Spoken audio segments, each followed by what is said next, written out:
hot take, but Bridgerton 2 is the best season of Bridgerton, and no one can ever convince me otherwise. And I actually don't think that season in the future will overtop it for me, but I think that maybe season 4 will be at least a top 2, but I don't think anyone, any season, any couple, anything is going to top season 2 for me. Canthony forever. One, for season 1, when you look back, once you have season 2 and you look back at season 1, you're like, it was never really worth it. You know what I'm saying? You look at them, you look at Daphne and Homeboy, and you're like, Because even when you were watching, it was like, okay, I like this will they, won't they, but at the same time, also, like, they're a very problematic couple. I don't know about that. And that's what kind of fell me off, you know what I'm saying? Once the problematic stuff started kicking off.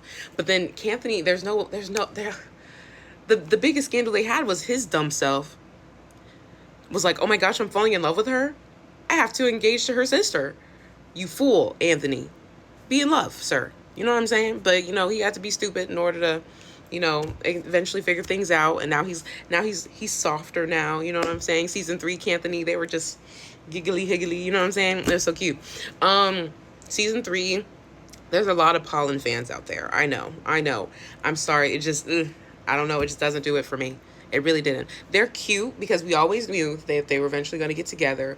But when they finally did, I was just like, okay. You know what I'm saying? It was just like, all right. But you know what about season 4? Season 4? It's something about like, like not meant to be together, but they kind of like are going to be together at some point. And like the masquerade, he doesn't know who she is. I don't have the full synopsis. I personally haven't like fully went into everything yet. But I have been told the synopsis before. I just don't remember 100%. I'm just kind of letting the marketing and the rollout kind of like take me through. You know what I'm saying right now? But I think that is going to be my number 2. I think. I'm also a fan of Benedict. Benedict is like, he's just such a fun brother. But I'm curious. They all have their like, their phase they go through in their season. So I'm like, I wonder what, you know, season 4 Benedict looks like, because we did see at the end of season 3 he was going through some things. Okay, just so you know, because I never got to talk about Bridgerton because I joined later on, and like Bridgerton they've taken 5,000 years to release another Bridgerton season.